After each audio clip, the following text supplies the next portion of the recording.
There is a creed that has been whispered into the soul of generations of men, a set of rules for acceptance, a supposed map to a life of love and respect. Be nice, be agreeable, don't make waves, don't be too loud, too demanding, too much.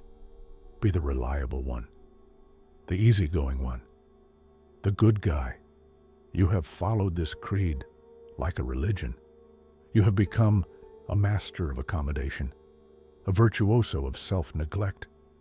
You've learned to swallow your own needs as if they were poison, to silence your own opinions as if they were crimes, to place everyone else's comfort on an altar before your own. You have built your entire identity on the precarious foundation of being a nice guy. And yet, despite your faithful observance, you live in a state of quiet confusion and profound injustice. The promotion goes to the assertive man you call an arrogant jerk. The woman you desire chooses the confident, challenging man you secretly label a bad boy. Respect is a currency you give out freely, but your own accounts are always empty. You do everything you were told was right, and in return, you feel a hollow ache of invisibility. You believe the problem is the world, that it's unfair, that it's broken, that it fails to reward goodness. But what if the problem isn't the world? What if the problem is the creed itself? What if being nice is not a virtue, but a survival strategy born of a deep and ancient fear? And what if that strategy, that very identity you have so carefully crafted, is the cage that is costing you your power, your passion, and your soul? This is the story of the nice guy's shadow, and how the path to becoming a powerful man is not found in being nicer, but in having the courage to finally meet the monster you've been hiding from your entire life. To begin, we must make a confession that will feel like a betrayal of the self. We must be brutally honest about what being a nice guy truly is. It is not an act of genuine, voluntary kindness flowing from a place of strength. More often than not, it is a transaction. It is an unconscious strategy based on a secret, unwritten contract you have foisted upon the world. The terms of this contract are insidious. If I am endlessly agreeable, if I suppress my own needs and desires, if I never cause conflict or say no, then, in return, the world is obligated to love me, respect me, and meet my needs without me ever having to risk asking for them. You maintain a phantom ledger in your mind, tracking every favor given, every inconvenience suffered, expecting a cosmic payback that never arrives. This contract has two fatal flaws. First, as we said, nobody else signed it. You are the sole signatory. So, when you are seething with resentment because your unspoken needs aren't being magically divined and met, the other person is utterly confused. You feel betrayed by a deal they never knew existed. This breeds a uniquely poisonous bitterness. Second, and this is the core of the confession, the strategy is rooted in covert manipulation. It is not authentic. It is a passive, indirect attempt to control the perceptions and behaviors of others. You offer niceness as a currency to purchase love and avoid abandonment. And people, on a deep animal level, can feel this. They can't name it, but they sense the lack of a solid core. They sense the anxiety, the hypervigilance, the shifting sands of a personality built on pleasing others. It doesn't feel safe. It doesn't feel real. And that is why they cannot grant it their full respect. This contract forces you to live a perpetually divided life. The conscious you, the nice guy, is your persona. the smiling, accommodating mask you show the world.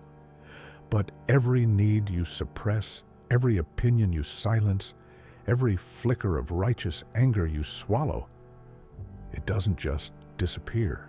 It is exiled. It is shoved down into the darkness of your unconscious with all the other rejected parts of you. And there, in the dark, your exiled aggression, your healthy selfishness, your raw desire, and your righteous anger, they do not die. They merge, they fester, they curdle into a single, powerful entity. This is your shadow. And the nice guy is the perfect architect for the most resentful and therefore most dangerous shadow a man can possess. Why? Why would any man choose this path of self-abandonment? The answer is that no one chooses it consciously. This persona is not chosen. It is forged. It is a suit of armor hammered into shape in the fires of childhood. As a boy, you were a bundle of raw, unfiltered life force. You were aggressive, loud, selfish, vulnerable, and needy. You were completely, authentically alive. And you learned, with the unerring sensitivity of a child, which parts of that life force were acceptable to your tribe, your parents, your teachers, your peers. Your compliance, your quietness, your agreeableness were rewarded with smiles, praise, and the life-giving warmth of love and acceptance. These became the polished pieces of your persona. But your other parts, your anger, your stubbornness, your unfiltered desire, your tears, these were met with punishment. A frown, a scolding, shame, or the terrifying withdrawal of love. You learned a critical survival lesson. These parts of you are bad. They threaten your connection to the very people you depend on for your existence. And so, you performed a kind of psychic self-amputation. You took the sword of shame and severed the limb of your righteous power. You didn't just hide your anger, you disowned it. You didn't just temper your desire, you judged it as dirty. You didn't just learn to control your needs.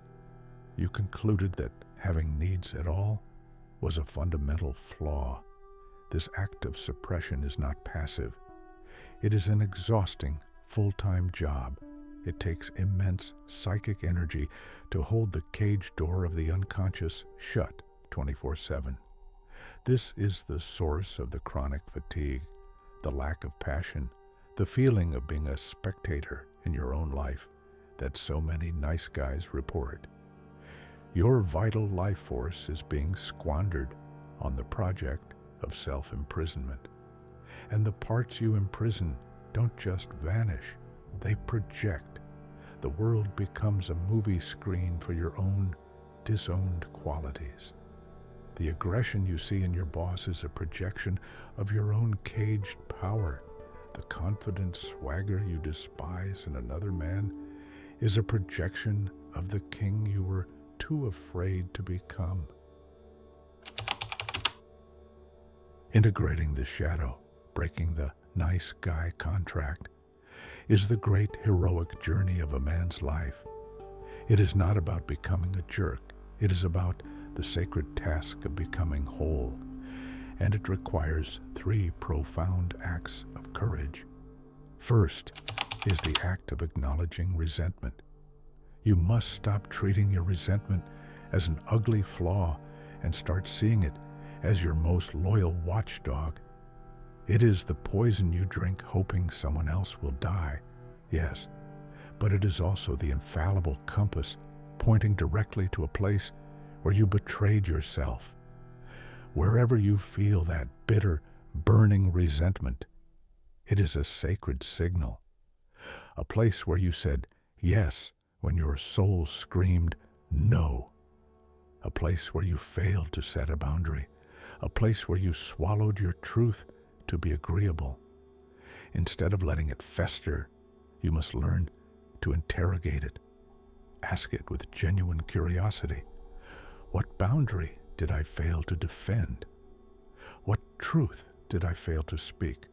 What part of my sovereign territory was violated that I did not protect? Second, is the act of strategic selfishness. This will feel terrifying, like a moral transgression. But you must, deliberately and consciously, begin to practice honoring your own existence.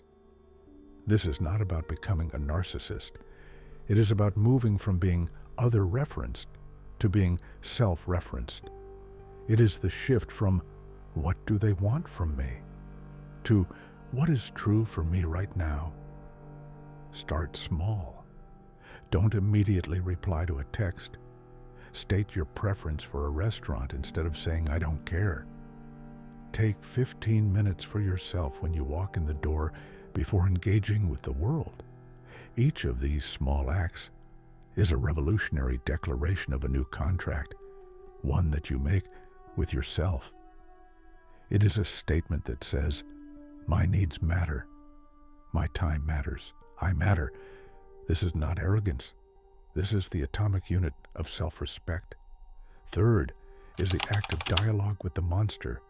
You must turn inward and finally speak to the parts you have exiled. This is the work of active imagination. Find a quiet space. Imagine a table in your mind. Invite this exiled figure, the arrogant part, the selfish part, the angry part, to sit with you. What does he look like? What is he wearing? What is the expression on his face? Ask him what he wants for you. Ask your anger. What are you trying to protect?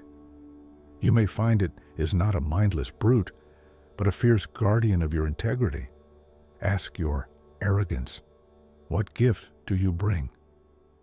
You may find it is not conceit, but the unshakable self-belief you so desperately need. By listening to these figures without judgment, you strip them of their monstrous masks. You realize they are not your enemies. They are your abandoned, powerful, and essential allies. The man who undertakes this journey is transformed. He does not become an asshole. The world is drowning in those, and they are just as wounded as the nice guy. No, he becomes something far more rare and valuable. He becomes a good man, and a good man is not the same thing as a nice man. A nice man is harmless. He cannot set boundaries. He cannot face conflict.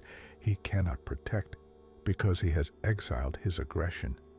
He is a sheep who has convinced himself that his lack of teeth is a moral virtue. A good man, a whole man, is dangerous. He has descended into his own psyche and shaken hands with his own capacity for rage, aggression, and ferocity.